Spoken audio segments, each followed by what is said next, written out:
that you are enjoying yourself today, because this is going to be a long but great day. And we are on a roll here for this special GMID edition. Hello, everyone. I'm Deborah Gardner, host to the now #1 hospitality show, HTL. And for our next guest, I'd like to introduce a very special lady with a consistent record of driving change, creating value, engaging teams, and delivering growth as the president and CEO for National Speakers Association, Mary Lue Peck. We will actually have an opportunity as she gives us an update from the speaker's perspective while working with decision makers in the meetings and events industry. And so you are in for a very special treat, and therefore I want you to stay tuned, and we will be right back.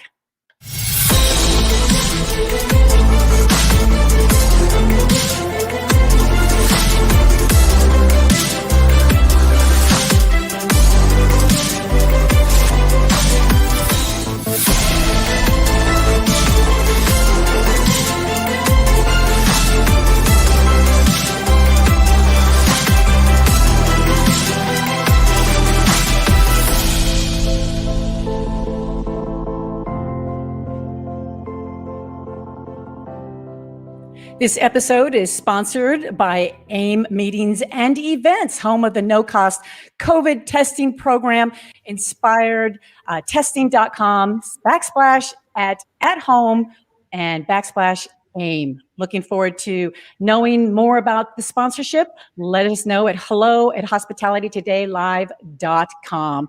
And so welcome back, everyone. And we are just delighted here to have Mary Lue Peck. Hi, Mary Lue. Hi, Deborah. I am just so thrilled to have you here today because you know that the speaking industry is part of the actual meetings industry as well. And as a 10-year, I believe I'm 10-year NSA member myself, I know NSA is all about empowering professional speakers to thrive and influence their audiences at meetings and events worldwide. And you and I have had so much fun, especially I have to show you this because I think you're going to crack up. I have a actual picture of you and I. That was my very first influence. Yeah. I think this happened at Influence in Dallas. And I was standing by this sculpture and you photobombed me. You just jumped right in there. And said, hey, I want to get in there. And you did. And look at this. We're wearing blue, which is what GMID is all about, too. And I just thought that was so cool of having you jump right in there and just to be part of whatever I was doing, no doubt. So that was really, really fun. So let's get right into it to celebrate GMID, because it's going to be a quick 30 minutes together. You know, as a brilliant businesswoman, I got a really tough question for you. Because I really want to know your perspective of what's been going on during this difficult time. And we've been through these type of things before. This is not our first rodeo. I always say this is like a beast. We've been through SARS, recessions, 9/11s. And so knowing this continues to happen and probably will again, why wasn't the speaking community ready? I would say, when you're really successful at something and you focus on really building a career, it's hard to see how you can do things a little bit differently, right? So a lot of speakers identify with being a catalyst of change, and we can only do that in person. It's really hard to think about how does that translate to digital. I will say many speakers were already making the transition to digital, but in addition to the speakers not quite being ready for digital, customers were not quite ready for digital as well, too. So with COVID, the bright side is we've seen the adoption of digital tools and platforms that really enable professional speakers to get their message across to larger audiences and to help people globally. Yeah, that makes a lot of sense. And you're right. There was some form of people up and running, but since this was a beast, this really caught us off guard in a Yes. sense. And yeah, that's unfortunate. But I think a lot of speakers right now are up and running and helping their clients and customers more now than ever. Now, as the president and CEO, can you tell our viewers what your role is to help make it happen, all of this happen for not only speakers, but their audiences too? And what's new and exciting at NSA? So the board of NSA, we have a board, as all nonprofits do. They set the vision, goals, and the policy. And then my role is to take action to achieve those goals within the boundaries of the policy. Okay. And we've done a lot over the last year to really move NSA forward and to help support our members who are professional speakers. So our role is to help professional speakers thrive and influence, and we do that by helping them build better business and be better speakers. So beginning with COVID, when COVID first hit, we immediately started doing more digital programming and making sure that the topics were relevant to what speakers were dealing with at the time, which was a lot of uncertainty. And to your earlier point, how do you transition now to virtual delivery? What does that mean? In the beginning, you saw a lot of speakers just trying to do their keynote like they normally would with a video camera pointed at them. And learned really quickly that is not the most effective way to do that, right? So as examples, we were going through tips and tools, and we were looking at people who were doing it successfully and bringing them on and helping our speakers be prepared. We've moved to hybrid events, which I do see hybrid being around for the future. I know I heard Roger was talking about he sees hybrid in the future, but eventually the virtual part diminishing. I think the positive thing with the virtual aspect of hybrid conferences is that people who may not be in a financial position to absorb the travel costs can now attend virtually. And you also, again, can reach a wider audience. So maybe people all across the world who, again, the travel costs now are prohibitive. So I do think virtual is here to stay. The biggest barrier is going to be the industry, like the AV companies and how they handle this, and hotels and how they work with the meeting planners, right? If they still try to do the $80,000 for AV and, oh, if you're going to stream it, we're tripling our prices, then virtual won't last very long. Right. Very good point. Excellent points. And as far as the evolving process of our industry, NSA headquarters has been evolving as well. You've got a new website up. You've got a new membership platform that was just announced, which I would love for you to share more because I'm so excited. I mean, I looked at that going, okay, here's a series on be a better speaker or build a better business. I'm like, oh my gosh, that's never been in the whole history of NSA. And yet I really thought that was a huge need, depending on where speakers are in their career. And also I like the peer connection groups that you've introduced. And can you explain about these and more? Absolutely. So right now with COVID and especially with the move to virtual, I think professional speakers have a huge opportunity because it's really highlighted. This virtual delivery is really highlighted and expounded on the importance of having a professional speaker at your meetings and events, right? It takes a certain skill to really engage people in person and virtually. So since there's those opportunities, this is the time for us to really help our members and help the speaking profession as a whole. So we've done a couple of things. One, we took a look at our membership model, which is frankly something I was looking to do since I first started at NSA because it was a little confusing. And our goal is to make sure that NSA was sustainable, that we brought as much value as possible to the professional speakers and the speaking industry. And we took a step back and we listened to our members. We did a couple of different member surveys. We looked at what other organizations were doing, both for-profit and nonprofit. And then we had several conversations over a period of a couple of years with different members at different levels. So what we decided to do is we really simplified it. So there's 3 ways to engage with NSA now. You can learn, which is free, subscribe, and then when you're ready and you're ready to be a professional speaker, then you join NSA. And within that, we have 3 different levels, but those levels are based not on your professional experience, but on how you wish to engage with NSA. Part of what we're rolling out is 2 new webinar series each month. We're going to have a series that's focused on being a better speaker and a series that's focused on building a better business. So the art and the business of speaking. We're also, for our members, rolling out a monthly mic swap, which is a virtual networking that we're starting this week. And we will also be giving our digital vault, which is our digital learning, a facelift in summer. And also in summer, we'll be rolling out those peer connection groups that you referred to.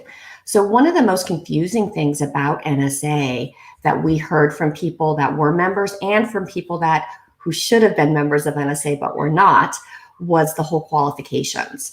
And they didn't understand when they should join and where they should join. We had 5 different membership levels, 2 of which had qualifications. So we just made it simpler. It's learn, subscribe. When you're ready to be a professional speaker, then you join. And we will have qualifications at the peer connection group. So the qualifications won't be needed to join NSA, but they will be needed to participate in communities. That way you're participating in a community that's at the same business level as you are and is dealing with the same opportunities and the same challenges that you would be dealing with. So those are just some of the changes that we've been rolling out. Oh, excellent, excellent. And so far, that's been perceived pretty well. Mm-hmm. Oh, that's good to hear. Good to hear. Well, and I love the fact that it's evolving, just not just for members, but for emerging and new speakers that are interested in the career of speaking. And it is a career, it is a business. And that really is going to help drive membership really, really well. So congratulations on that. So from a scale from 1 to 10, now that this is all into place, once we get back to in-person meetings, which of course Influence is going to be NSA's first in-person, do you scale 1 to 10, how ready are you?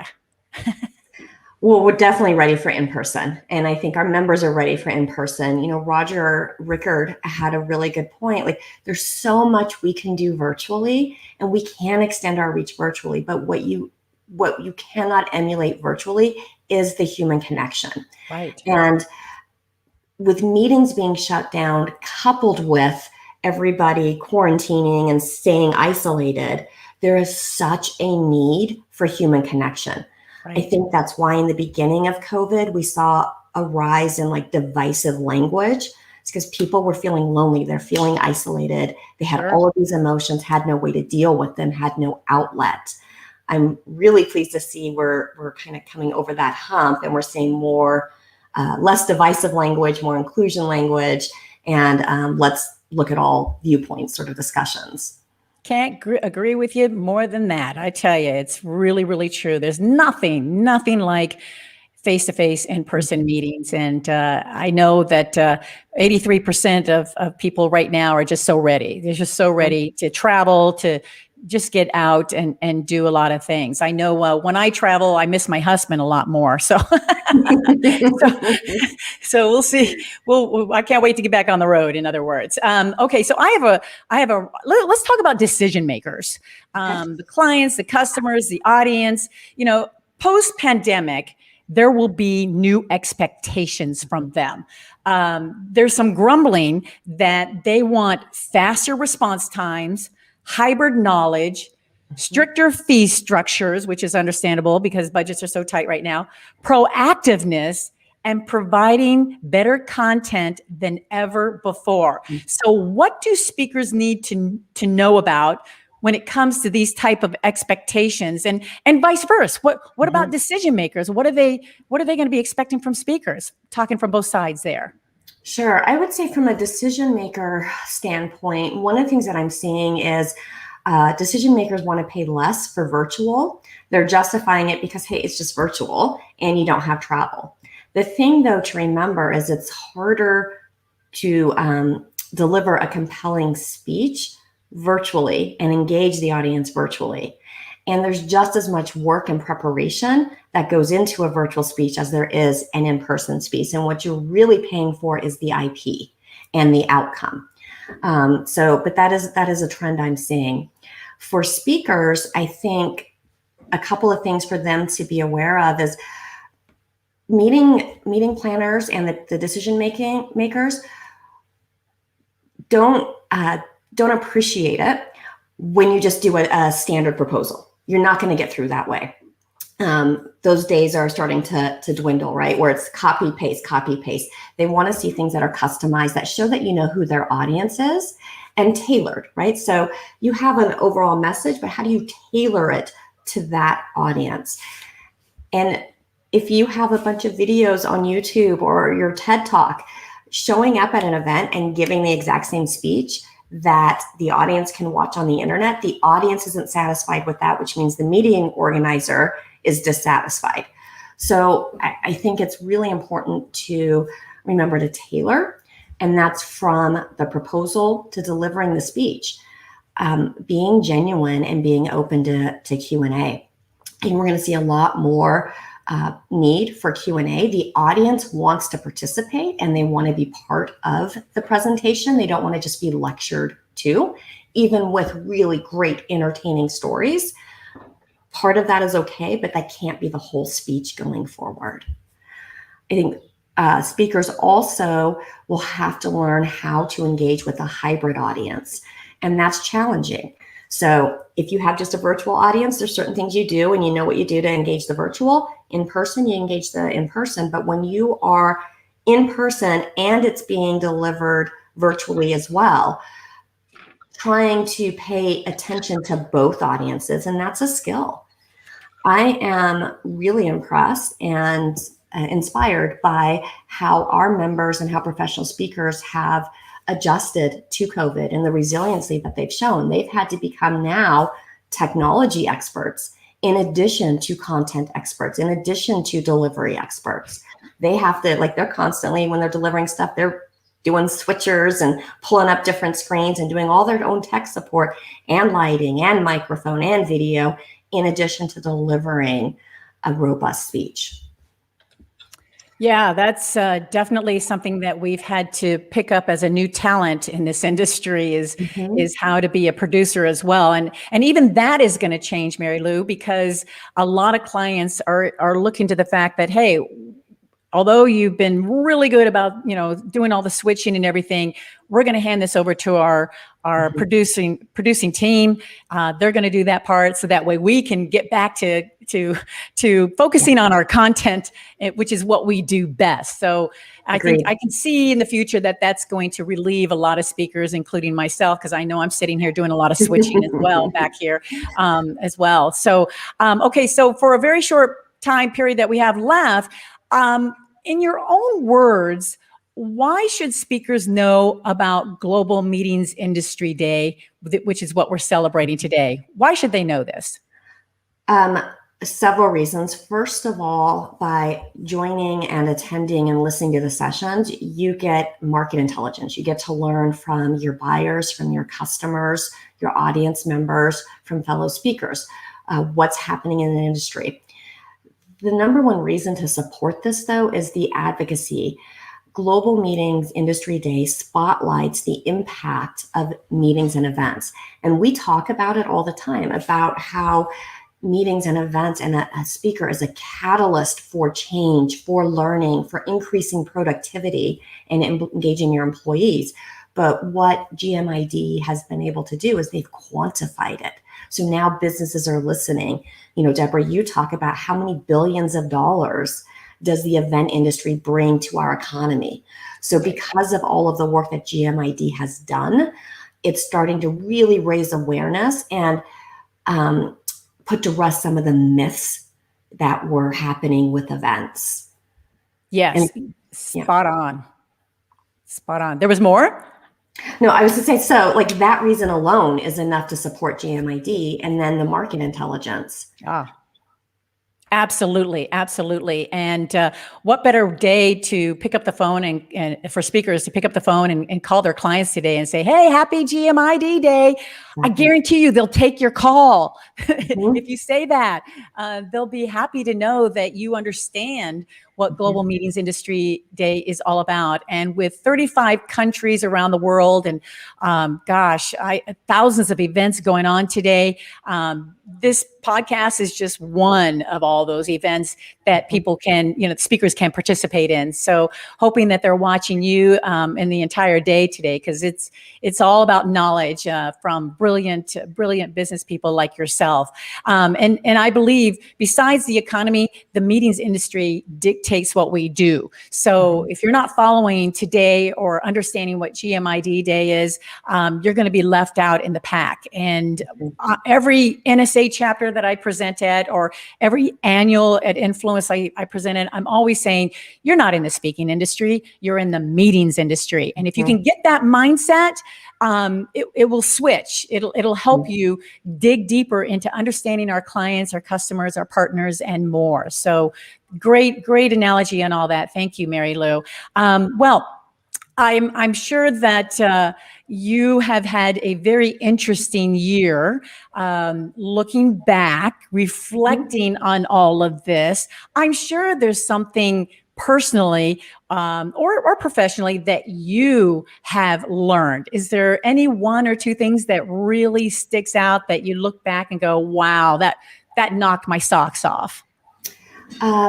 First of all, the resilience of professional speakers. I mean, I knew it at a logical level, but seeing it over this past year, like I said, they've had to pick up so many different skills, and their response has been, yeah, this is a lot more work for me, but how do I best serve my customer?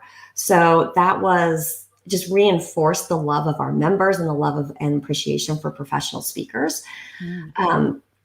The resiliency that we see in the world, it was, more reaffirmation of that. So like we talked about, where it started off really divisive, and we're seeing it come together. So going back to like what Roger was saying, it's the pause, stay calm, it will get better, right? And being resilient and recognizing that you can have the best laid plans, and you should have plans. I'm an advocate for plans, but you can't be rigid about the plans, because anything can happen, and you've got to be able to swivel really quickly. Like that's what we did at NSA. We have a 3-year strategic plan. We were ahead of our plan, and then COVID hit. We didn't throw out the plan. We looked at the plan and we're like, okay, this is no longer relevant. This is more relevant. This was 2 years down the line. We're going to pull it up now and adjust. That makes sense. That makes a lot of sense. I understand that. Boy, everybody, there's always a silver lining when things like this happen. And to learn something like that is key. And you'll never forget it. That's for sure. We'll never forget this pandemic. That's for sure. We do have a question for you, actually, from Visibly Media, Lisa Raymond. She said, do you have any tips for upcoming speakers for customizing content? Are there any hands-off topics too? So for customizing content, again, I would use the word tailoring, and just do a little bit of research, right? So for example, when I was at Institute for Supply Management, I hired a lot of speakers. And the things I would ask them was, how is what you're saying relevant to procurement professionals? Do you understand my people? Do you understand that they are mainly introverts? Do you understand that they are more akin to like financial people and technology people? So how do you adjust your presentation? How do you adjust your message? Just tweak it so that it gets through to them. Show me that you recognize my audience. So it's not throwing away your content, but it's very clear when speakers cut and paste to fill out a proposal. Us meeting planners can see that. Reference the name, and again, make sure you understand who the audience is. You don't necessarily need to spend days and days doing some research. You can talk to some people that are in that industry, or again, just look up some basic data about that. The hands-off topic, again, I think it would depend on who you are presenting to. So understand their affiliations, understand their stances on issues, and then don't go against that. Does that make sense? Oh, absolutely. Absolutely. And it also gets, pretty much down to the basics, the fundamentals. If you can stick with that, because we're all back to the fundamentals and back to the basics anyway. So we might as well start there, even if you're experienced, to see what's newly going to be developed from that process, because we are coming out of this differently, completely differently. And so now we have the affirmation to start with the basics, and it's going to be okay. So scrap, all the things that you've done in the past. We're in a new world today. And I mean, even I have to go back and just restructure all my keynotes, if not get rid of them, and start with the basics. So I think the emerging speakers are kind of in the same place as they've experienced at this point. So Agreed. that's a good thing. And to your point, like there are just business fundamentals that don't change, that haven't changed in COVID. Right. And sometimes it's really easy for all of us just to overcomplicate, right? Or we start getting some level of success. We're like, oh, let's try something new. Let's do this, let's do that. And before you know it, we've strayed really far from some business fundamentals. Yeah. If you have references that you can use, try to find the ones that are most closely aligned with the audience members of the person that you are submitting the proposal for, whether that's in personality or in industry. Perfect. Absolutely. Very, very, very clear in that message. That makes a lot of sense. So how about one more question before we sign off? Gratitude, as I mentioned earlier, there's always a silver lining. What's the one thing you're grateful for during all this? Relationships, from a business perspective and a personal perspective. I think COVID has really highlighted the value of relationships. And like from a personal perspective, I've put my family on hold so I could really focus on NSA. And then being told I can't see them made me realize like, oh no, and I hadn't seen them for a couple of years. So coming out of COVID, I am going to be better at that. My family deserves better. From a business perspective, if we didn't have the relationship we did with Marriott, with Video West, we wouldn't have been able to hold Winter Conference. We wouldn't have been able to move Influence 2020 to a virtual conference. We wouldn't be able to talk about future meetings. And just having those partners all the way through this and being able to pick up the phone and saying, hey, this is what we're thinking of doing. What are you seeing? And just bouncing ideas off of each other. That was so invaluable. Amen. That's all I can say is amen on that. So yeah, that's beautiful. That is so true. And we're going to really see a lot of new relationships, new partnerships, new opportunities, new experiences coming about. So it's going to be exciting when we get back to in person, but we don't want to forget that virtual is going to be there, and we just need to keep monetizing it and improving it and enjoying the ride, because it's going to be one hell of a ride when everything turns around. So thank you. This was great. Now, how can people get in touch with you, Mary Lou, if they've got some additional questions for you? Sure. So they can follow NSA on social platforms at NSA Speaker. They can visit our website at nationalspeaker.org, or connect with me on LinkedIn, or send me an email at marylou@nsaSpeaker.org. Awesome. Perfect. So thank you again. I know you've got some more questions and comments on the thread, but we're out of time.